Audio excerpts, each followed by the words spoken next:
Hello students, myself Mohit Ram. I am assistant teacher of class 7. I will teach you chapter 1. आज हम लोग पढ़ेंगे SST में historical records and use of new terminology. New terminology का मतलब है उन विभिन्न उपनामों से जो हिंदुस्तान को दिए गए और हिंदुस्तान की कल्चर को दिए गए। ठीक है, उसके बारे में आज अब हिंदुस्तान में क्या हुआ कि for more further study Indian subcontinent की फर्दर स्टडी करने के लिए and to preserve knowledge of their periods, अपने टाइम पीरियड की नॉलेज को प्रिजर्व करने के लिए हिस्टोरियंस ने, इतिहासकारों ने क्या किया, अपने रिकॉर्ड्स को कीप करना शुरू कर दिया in the form of text. उन्होंने कुछ किताबें लिखी। ये किताबें दो प्रकार की थी, एक थी रिलीजियस टेक्स्ट, एक थी कोर्टियर टेक्स्ट। कोर्टियर टेक्स्ट वो थे जो राज दरबार में राजाओं की प्रशंसा में लिखे जाते थे। कोर्टियर टेक्स्ट में आपके राजा की बहादुरी की, उनके राजशाही जीवन की, उनकी लड़ाइयों की, उनके द्वारा कैप्चर किए गए जमीनों की और भी कई देशों पे अधिकार करने की उनकी प्रेजवर्दी के रूप में लिखी गई थी। ये दो प्रकार से थी। कुछ लोगों ने इसमें चित्रों का प्रयोग बहुत लिखा है, जैसे अकबरनामा, हुमायूंनामा, और इनमें कुछ राइटर भी बहुत ज्यादा अच्छे हुए हैं, जैसे अबुल फजल दिल्ली सल्तनत काल में, और अमीर खुसरो के बहुत ही महान पोएट हुए दिल्ली सल्तनत काल में, मुगल काल में रहे, जो 1200 सीई से लेकर के 1700 सीई तक 500 वर्षों तक मुगल काल रहा, वहां तक रहे। ओके, अब उन्होंने क्या किया उसके बारे में थोड़ा सा नेक्स्ट पॉइंट देखते हैं कि दे यूज सेवरल लैंग्वेजेस। उन्होंने बहुत सारी भाषाओं का प्रयोग किया, पर्शियन, पश्तो, फारसी,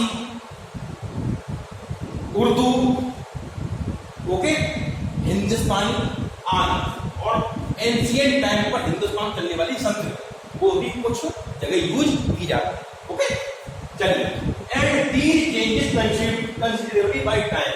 और उन्होंने ये यूज करते रहे तो हिंदुस्तान के नामों में और वहां की सबकॉन्टिनेंट में के नामों में कई सारे चेंजेस आए टाइम के अकॉर्डिंग। जैसे in the 13th century Hindi को हिंदी न कह करके हिंदवी और हिंदुस्तानी नाम दिया जाता था, यानी कि हिंदुस्तानी, सिंधु एक जगह नदी होती है जिसका नाम है इंडस रिवर। ठीक है, सिंधु रिवर जो आपकी हिमालय से निकलती है और जम्मू कश्मीर होते हुए पाकिस्तान में सीधी चली जाती है। इसकी 5 सहायक नदियां हैं।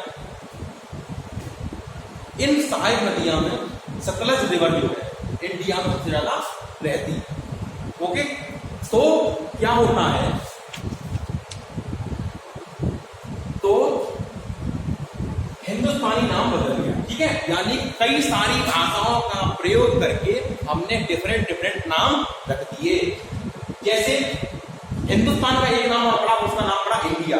इंडिया कैसे पड़ा उसके बारे में बताते हैं कि जो ग्रीक लोग थे सिंधु नदी को कहते थे आपका सिंधु रिवर है, इसको वो लोग इंडस रिवर कहते थे,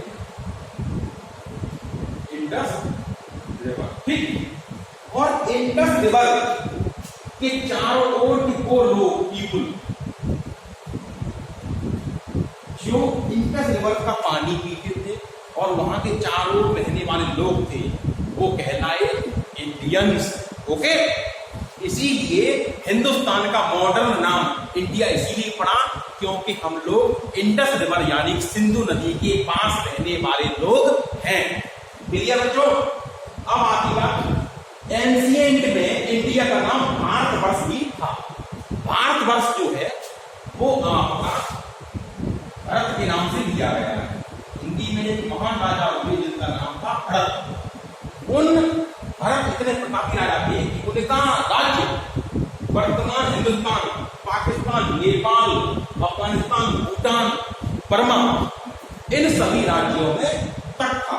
इसलिए उस समय के इतिहास के, और श्रीलंका तक था, उस समय के राज्य को भारतवर्ष नाम दिया गया।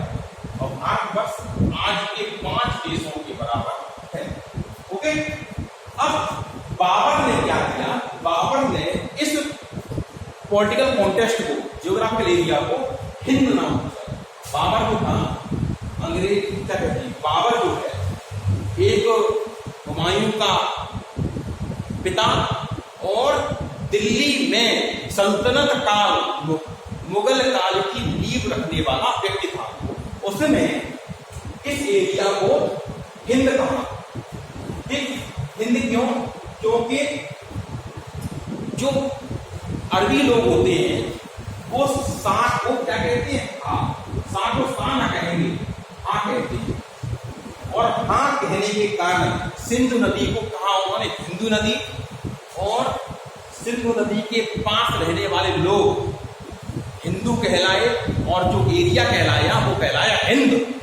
और इसी हिंदी के नाम पर नाम पड़ा, इसका नाम था हिंदुस्तान। ओके, इसलिए आज हमने अपने इंडिया के नामों के बारे में थोड़ा चर्चा की कि किस प्रकार हिंदुस्तान बना।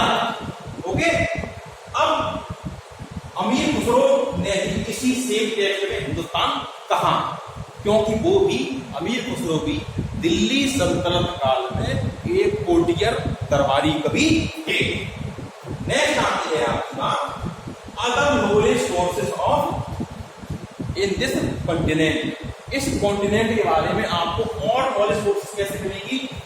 एक बहुत बड़ा महाकाव्य रखा गया जिसका नाम था पृथ्वीराज रासो।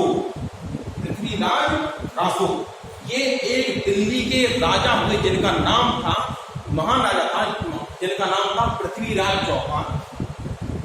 ठीक है, उन्होंने दिल्ली पर राज्य किया और वो बहुत ही वीर थे, और उनका राज्य हिंदुस्तान की जो वर्तमान सीमा उससे भी ज्यादा फैला हुआ था। और उन्होंने कई बार मुगलों को और बाकी लोगों को, तुर्की आक्रांताओं को हटाया था। तो तराइन की लड़ाई 1191 और 1192 काफी ज्यादा चौहान, पृथ्वीराज चौहान के नाम से उन्होंने महमूद गजनवी को उन्होंने 2 बार हराया था। पहली बार हराया तब वो जीत गए थे, दोबारा फिर आया, उनको छोड़ दिया उसने, दोबारा फिर आया, उसके बाद उसकी मृत्यु हो गई थी। और इस समय इसी हिसाब से मुस्लिम वंश और तुर्की वंश की स्थापना हिंदुस्तान में हो गई। ओके, तो उनको लिखने वाले कोटियर थे चंद्रवरदाई। चंद्रवरदाई एक महान व्यक्ति थे। उन्होंने पृथ्वीराज चौहान के कई गुणों की प्रशंसा पृथ्वीराज रासो में की गई। ओके, दूसरा आता है राजदंडी। ये कल्हड़ द्वारा लिखी गई एक बहुत बड़ी विश्व प्रसिद्ध संस्कृत रचना है, और इसका प्रयोग हम जम्मू कश्मीर का वर्तमान से जो पिछला प्राचीन जम्मू कश्मीर था उसका स्टडी करने के लिए हम करते हैं। जैसे उस समय कौन से राजा थे और वहां पर कौन कौन से फल लगते थे, फूल लगते, हिमालय उस समय कैसा था, वो सब किताब का अध्ययन करेंगे तो हमें मिल जाएगा। तो आज बच्चों हमने सीखा कि इंडिया की कितने नाम हैं, इंडिया की उत्पत्ति कैसे हुई, हिंदुस्तान कैसे आया, हिंद कैसे आया, सिंधु रिवर के चारों ओर रहने वाले लोग सिंधु रिवर के चारों ओर रहने वाले लोग हिंदू कहलाए, हिंदू से बन के हिंदुस्तान, भारतवर्ष भरत राजा के नाम पे आया, और ग्रीक लोग जो है सिंधु रिवर को इंडस कहते थे, और इंडस रिवर के आसपास रहने वाले लोग इंडियंस कहलाए। ओके, आज के लिए नए रखते हैं, बाय बाय। हाँ, एक बात और है, आप लोग इसकी क्वेश्चन आंसर करके आप लोग हमें अपने व्हाट्सएप नंबर पर भेज देंगे और हम आपके प्रोजेक्ट लगा। ओके, चलिए याद करते रहिए।